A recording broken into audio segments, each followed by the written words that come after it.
عزیزان من، آپ تمام احباب کے سامنے قرآن المجید فرقان الحمید کی ایک چھوٹی سی سورہ ہمزہ تلاوت کرنے کا شرف حاصل کیا ہے کہ اللہ رب العزت کے حضور دعا کریں کہ خالق کون و مکان مجھ گناہ گار کو ان آیات مقدسات کے متعلق سچ اور حق بات بیان کرنے، ہم سب کو حق بات سننے، سمجھ کر اس پر عمل کرنے کی توفیق عطا فرمائے۔ عزیزان من، قرآن کریم میں جہاں جملہ مکمل ہوتا ہے اسے آیت کہتے ہیں۔ اس اعتبار سے قرآن کریم میں 6666 آیات ہیں۔ صحابہ کرام نماز تراویح میں ایک رکعت میں جتنا حصہ پڑھتے اس حصے کو رکوع کہتے ہیں۔ اس اعتبار سے قرآن کریم میں 547 رکوع ہیں۔ صحابہ کرام بعض ایک مہینے میں قرآن ختم کرتے، روزانہ جتنا پڑھتے اسے جز پارہ کہتے ہیں۔ اس طرح قرآن کے 30 پارے ہیں۔ بعض صحابہ 7 دن میں قرآن ختم کرتے تو روزانہ جو وہ 3-4 پارے پڑھتے تو اس کو منزل کہتے ہیں۔ اس اعتبار سے قرآن میں 7 منزلیں ہیں، اور جہاں ایک مضمون مکمل ہو رہا ہے اس کو سورت کہتے ہیں۔ اس اعتبار سے قرآن کریم کی 114 سورتیں ہیں۔ تو سورہ ہمزہ یا سورہ ویل یا سورہ لمزہ اس کا نام ہے۔ یہ تینوں الفاظ اس سورہ کے شروع میں آئے ہیں، ویل، ہمزہ، لمزہ۔ اس اعتبار سے اس سورت کے نام ہیں۔ یہ سورہ مبارکہ لوگوں کے لیے نازل ہوئی جو چاند سے زیادہ روشن، شبنم کے قطرے سے زیادہ پاکیزہ، گلاب کی پتیوں سے زیادہ لطیف، ایسے سیرت طیبہ کا کردار رکھنے والے محمد کریم صلی اللہ علیہ وسلم پر عیب جوئی کرتے تھے۔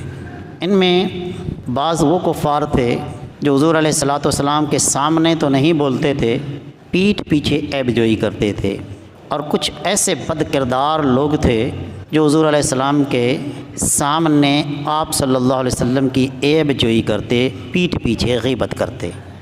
ان لوگوں کا سرگناہ اخنس بن شریک تھا۔ وہ حضور علیہ الصلوۃ والسلام پر عیب جوئی کرتے تو قرآن نے ان کے عیوب بیان فرمائے جو ان کے ذاتی نقص اور ذاتی عیب ہیں۔ تو اس سے معلوم ہوا کہ جو اللہ کے محبوبوں پر زبان درازی کرے ان کے ذاتی عیوب کو بیان کرنا جائز ہے۔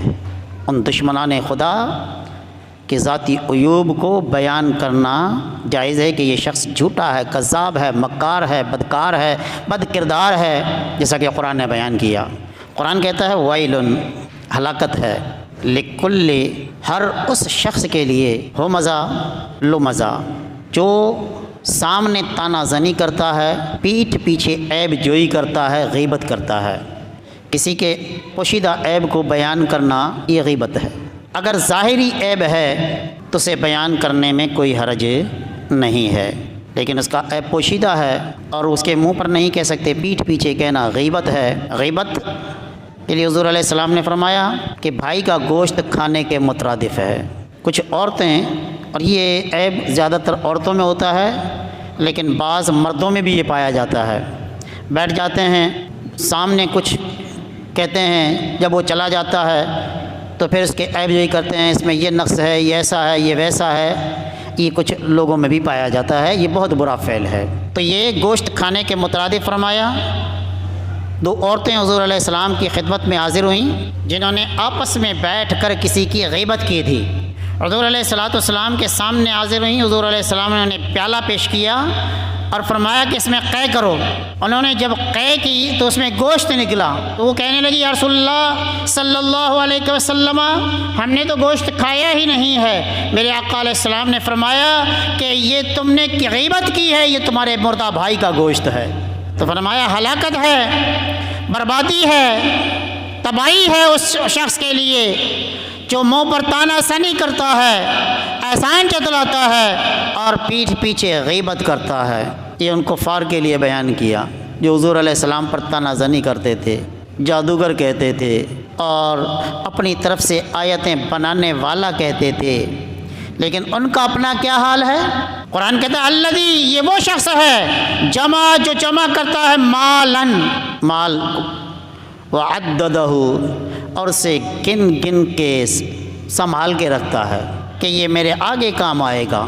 اس کا اپنا یہ حال ہے، مال جمع کرتا ہے، فقیروں کا حق نہیں دیتا۔ مالدار کے مال میں جو فقیر کا حق رکھا ہے وہ فقیر کو حق نہیں دیتا۔ میرے آقا علیہ السلام نے فرمایا مالدار کے مال میں اللہ نے فقیر کا حصہ رکھا ہے، جب وہ فقیر کو اس کا حصہ دیتا ہے تو امین کہلاتا ہے، اللہ تعالیٰ اس کے مال میں اور مزید برکت کر دیتا ہے۔ جب وہ فقیر کا حصہ نہیں دیتا، جو حق بنتا ہے وہ دیتا نہیں، تو پھر وہ خائن کہلاتا ہے، اللہ تعالیٰ اس سے وہ مال لے کر دوسرے کو دے دیتا ہے۔ تو اس کا اپنا یہ حال ہے کہ مال جمع کرتا ہے، گن گن کے رکھتا ہے، سنبھال کے رکھتا ہے، حفاظت کرتا ہے کہ یہ آگے میرا کام آئے گا۔ یہ سب گمان کرتا ہے کہ ان مالہ اخلدہ، کہ اس کا یہ مال اس کے پاس ہمیشہ رہے گا، اس کا یہ گمان ہے، حالانکہ ایسا نہیں ہے، ایسا نہیں ہے۔ اگر ایسا ہوتا تو پہلے والے مالدار آج کنگال نہ ہو جاتے۔